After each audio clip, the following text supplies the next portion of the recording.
అది అందరి మనసులు గెలిచేటందుకు సిద్ధంగా ఉండాలి. శిక్షణ ఉండాలి, క్రమశిక్షణ ఉండాలి. అది అందరి మనసులు గెలిచేటందుకు సిద్ధంగా ఉండాలి. ఆట ఉండాలి, మంచి పాట ఉండాలి. ఆటల పాటలతోనే మనము చదువుతూ ఉండాలి. శిక్షణ ఉండాలి, క్రమశిక్షణ ఉండాలి. అది అందరి మనసులు గెలిచేటందుకు సిద్ధంగా ఉండాలి. అంటే ఈరోజు శిక్షణకు వచ్చాం కదా, అందరూ చక్కగా ఆట పాటలతోటి పాడుతూ అన్వయించుకున్నాం. మరి నీతి ఉండాలి, మంచి నియమం ఉండాలి. నీతి ఉండాలి, మంచి నియమం ఉండాలి. నీతి నియమం కలిగి మనము మసులుతూ ఉండాలి. నీతి నియమం కలిగి మనము మసులుతూ ఉండాలి. శిక్షణ ఉండాలి, క్రమశిక్షణ ఉండాలి. అనగా మా పిల్లలు అందరూ ఇక్కడ రాసుకుంటారు అన్నమాట. ఆ కోర్స్ లేకపోతే కొంచెం సరళ లేదు. శిక్షణ ఉండాలనే మళ్ళీ సాగుతున్నాం. శిక్షణ ఉండాలి, క్రమశిక్షణ ఉండాలి. శిక్షణ ఉండాలి, క్రమశిక్షణ ఉండాలి. అది అందరి మనసులు గెలిచేటందుకు సిద్ధంగా ఉండాలి. అది అందరి మనసులు గెలిచేటందుకు సిద్ధంగా ఉండాలి. పోటీ ఉండాలి, మంచి పోగడ ఉండాలి. పోటీ ఉండాలి, మంచి పోగడ ఉండాలి. పోటీ పోగడమే నెగ్గేటందుకు సాధన ఉండాలి. పోటీ పోగడ నెగ్గేటందుకు సాధన ఉండాలి. శిక్షణ ఉండాలి, క్రమశిక్షణ ఉండాలి. అది అందరి మనసులు గెలిచేటందుకు సిద్ధంగా ఉండాలి. మరి బాట వేయాలి, ప్రగతికి బాట వేయాలి. బాట వేయాలి, ప్రగతికి బాట వేయాలి. ప్రగతి బాటలోనే మనము పరుగులు తీయాలి. ప్రగతి బాటలోనే మనము పరుగులు తీయాలి. శిక్షణ ఉండాలి, క్రమశిక్షణ ఉండాలి. అది అందరి మనసులు గెలిచేటందుకు సిద్ధంగా ఉండాలి. సిద్ధంగా ఉండాలి. ఓకే, అందరూ సిద్ధంగా ఉండాలి. శిక్షణ ఉండాలి, అది అందరి మనసులు గెలిచేటందుకు సిద్ధంగా ఉండాలి. అంటే ఈరోజు శిక్షణకు వచ్చాం కదా, అందరూ చక్కగా ఆట పాటలతోటి పాడుతూ అన్వయించుకున్నాం. మరి నీతి ఉండాలి, మంచి నియమం ఉండాలి. నీతి ఉండాలి, మంచి నియమం ఉండాలి. నీతి నియమం కలిగి మనము మసులుతూ ఉండాలి. నీతి నియమం కలిగి మనము మసులుతూ ఉండాలి. శిక్షణ ఉండాలి, క్రమశిక్షణ ఉండాలి. అంటే దీనికి సంబంధించిన మేధాభివృద్ధికి సంబంధించి కానీ భాషా పాటించిన దాంట్లో మాకు మేధాభివృద్ధి లేదనో లేదా మేధాభివృద్ధిని డెవలప్ చేసుకోవడం నాకు అర్థం కాదు. అంటే మనందరం కూడా మేధాభివృద్ధిని డెవలప్ చేసుకుని పిల్లల్లో కూడా డెవలప్మెంట్ చేయాలి. ప్రాథమిక స్థాయిలో తీసుకుంటే మొట్టమొదటిగా మేధాభివృద్ధి అనేది నేర్చుకునే అంశాలకు పునాది. నెంబర్ 1 పాయింట్ నేర్చుకునే అంశాలకు పునాది ఏంటి అంటే ఫస్ట్ పాయింట్ శారీరకంగా అవ్వచ్చు కానీ మేధాభివృద్ధి చాలా తోడ్పడతా ఉంటుంది. అదే మరొకసారి చూస్తే దీనికి 4 దశలు ఉంటాయని చెప్తున్నాడు. లేదా ఫస్ట్ దశ ఏంటి? నెంబర్ 1 0 to 2 0 సంవత్సరాల నుంచి 2 సంవత్సరాల దగ్గరికి ఏమంటారు? సెన్సరీ మోటార్ అంటారు. అంటే దాంట్లో ఏం చేస్తాడు వీడు? చిన్న పిల్లవాడు పట్టుకుంటా ఉంటాడు, వదిలిపెడతా ఉంటాడు, మళ్ళీ పట్టుకుంటా ఉంటాడు, వదిలిపెడతా ఉంటాడు. కాబట్టి వాడు చూస్తూ ఉంటాడు, మళ్ళీ కళ్ళు గంతలు ఇలా. చిన్నపిల్లలు చూసారా? మనం చూస్తుంటే పక్కకి వెళ్ళిపోతూ ఉంటారు, మనం చూస్తూ ఉంటే ఎదురొస్తూ ఉంటారు. కాబట్టి ఇవి 0 to 2లో వింటారు, అదేవిధంగా చూస్తారు, అదేవిధంగా పట్టుకుంటారు. దీన్ని ఏమంటారు అంటే సెన్సరీ మోటార్ దశ అంటారు. నెంబర్ 2 దీన్ని సెకండ్ దశ ఏంటి అంటే ప్రీ ఆపరేషనల్ దశ అంటారు. దాన్ని ఏమంటారంటే 2 to 7 ఏం చేస్తారు? చిత్రాలు, పదాలు, భావనల్ని అర్థం చేసుకుంటా ఉంటారు. వాళ్ళ చిత్రం చూస్తారు, ఆ చిత్రం చూసి అచ్చం మమ్మలాగితే కాదు అచ్చం మా డాడీ లాగున్నారు. మా డాడీ ఎంత తింటాడు, ఈయన చిన్నగా ఉన్నాడు. వాళ్ళు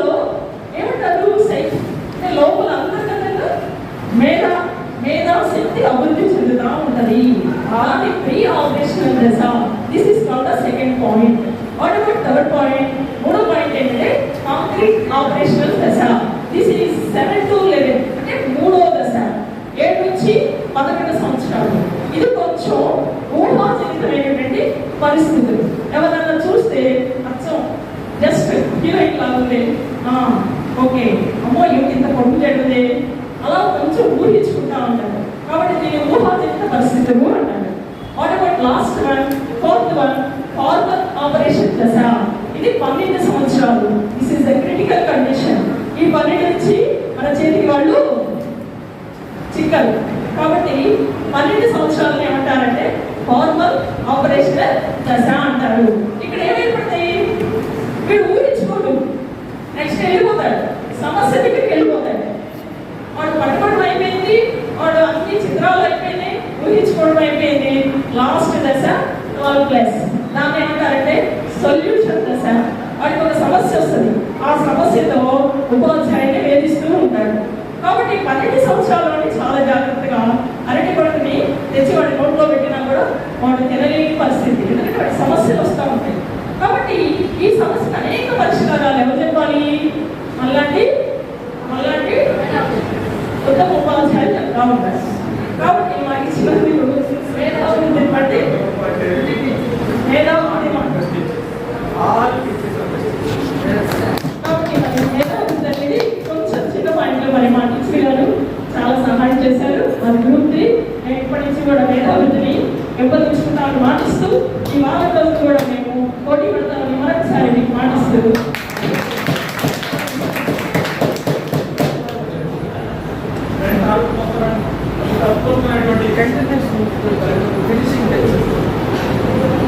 మేధావులకి ప్రభావితం చేసే అంశాలు ఏంటి, అభివృద్ధి చెందాలంటే మనం ఎలాంటి టాస్క్ వాళ్ళ మీద తోడ్పడతాయని భావిస్తున్నాం. రెండోది ఇలాంటి అభివృద్ధి పడడానికి యాక్టివిటీస్ మనం ఏమేమి ఇస్తే బాగుంటుంది అనేది మన యాక్టివిటీ క్వశ్చన్. అది ఆ యాక్టివిటీస్ ఏంటంటే కొన్ని రాసింది ఏంటంటే మ్యాథమెటిక్స్ తరఫు నుంచి పిల్లలు కొన్ని షేప్స్, ప్యాటర్న్స్, స్ట్రక్చర్స్ ఉంటాయి బుక్స్ మ్యాథమెటిక్స్, వాటిని కొత్త ప్రదేశాల్లో కూడా చూసి ఐడెంటిఫై చేయడం. నెక్స్ట్ అట్లాగే క్రియేట్ చేయడం, వాటిని తయారు చేయడం. నెక్స్ట్ అదేవిధంగా పజిల్స్ సాల్వ్ చేయడం. తర్వాత సూడోకో ప్రాబ్లమ్స్ ఉంటాయి, న్యూస్ పేపర్స్ కానీ మ్యాగ్జిన్స్ కానీ బుక్స్. ఆ సూడోకో ప్రాబ్లమ్స్ ఎప్పుడైతే మీరు అలవాటు చేస్తే సాల్వింగ్ ఆటోమేటిక్గా method improvement logical thinking improve అవుతూ ఉంటుంది. నెక్స్ట్ రిలీజ్ అంటే పుడుకు సాల్వ్ చేయడం. మనం ఏదైనా పుడుకొని తెలుగులో ఇస్తూ ఉంటాం, ఇంగ్లీష్లో ఉంటాయి, కొన్ని సబ్జెక్ట్లో ఉంటాం కదా, వాటిని సాల్వ్ చేస్తే అప్పుడు ఆటోమేటిక్గా మెథడ్ అనేది ఇంప్రూవ్ అవుతూ ఉంటుంది. తర్వాత టచ్ అండ్ సై గేమ్స్ కనుక టచ్ అండ్ సై అంటే శాండ్, రైస్ అలాగే ఫ్రూట్స్ వెజిటేబుల్స్ అది టచ్ చేసి చూడకుండా వాటిని చూడడం. అట్లాగే కాన్వర్సేషన్ అంటే మాట్లాడడం, రోల్ ప్లే, రోల్ ప్లే చేయించడము. అలాగే listening of sounds, bird sounds అది విని అదేంటి ఐడెంటిఫై చేయడం. అట్లాగే నెక్స్ట్ క్రియేటివిటీ యాక్టివిటీస్ చేయడం, అంటే మేకింగ్ బొమ్మ తయారు చేయాలి, కొత్త బొమ్మ తయారు చేసి. అంటే ఒక వస్తువు కానీ ఒక ప్రదేశాన్ని కానీ ఒక కార్యక్రమం చూశాడు, అది చూసింది ఎమ్మటే మళ్ళీ అక్కడికి వచ్చి ఆ బొమ్మని మట్టిలో తయారు చేయడం.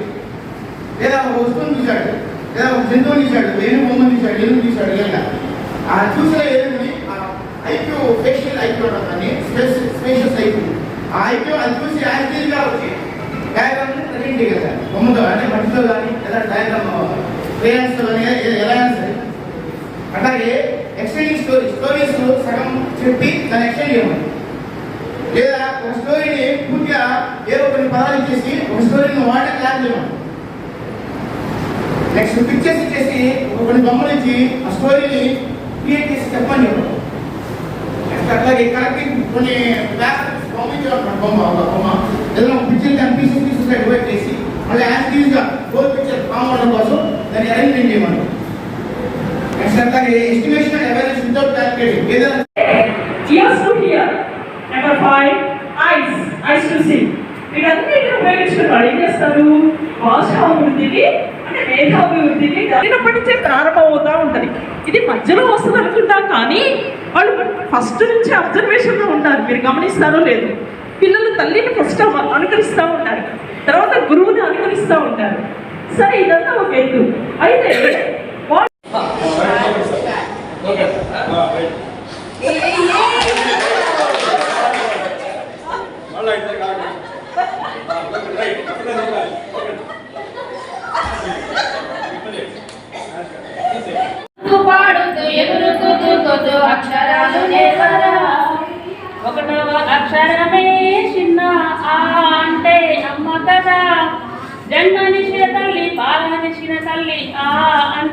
అమ్మే కదా. నెక్స్ట్ రెండవ అక్షరమే చిన్న అంటే ఆవు కదా. రెండవ అక్షరమే చిన్న అంటే ఆవు కదా. గోవునిచ్చిన తల్లి పాలనిచ్చిన తల్లి అంటే ఆవు కదా. మూడవ అక్షరం గోవునిచ్చిన తల్లి పాలనిచ్చిన తల్లి అంటే ఆవు కదా. బడిలోన ఆటుందిరా చిన్న బడిలోన పాటుందిరా. ఆడుతూ పాడుతూ ఎగురుతూ దూకుతూ అక్షరాలు నేర్వరా. చాలా యాక్టివ్గా పార్టిసిపేట్ చేస్తారు. నేను అలా ఓ ఎస్ అనిపిస్తాను. అంటే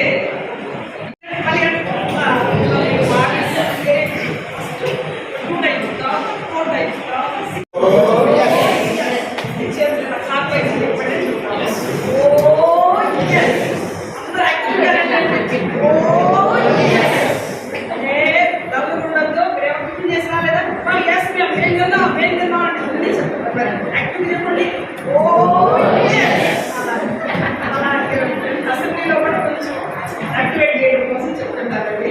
నేను చిన్న ఈ పాట దేశం మనదే పాట పాడబోతున్నాను. ఒకవేళ ఎక్కడ బాగా మిస్ అయితే ఏమనుకోవద్దు, ఎవరు కూడా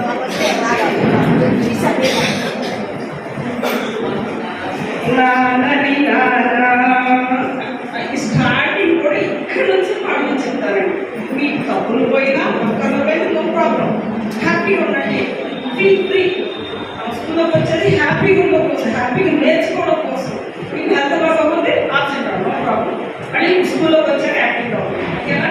ఈ పాట స్టార్టింగ్ నుంచి నేర్పిస్తారండి. నాన్నని నాన్న నాన్నని నాన్న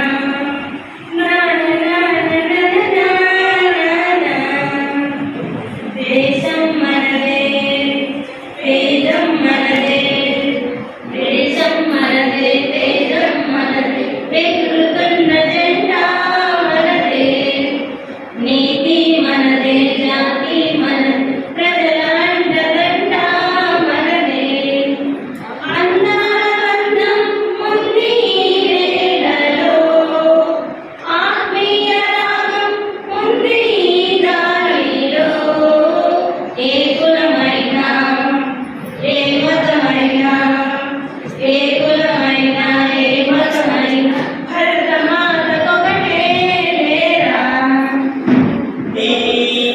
అందమైన పక్షులతో ఆడుతున్నది, ఏనుగమ్మ ఏనుగమ్మ ఎగురుతున్నది.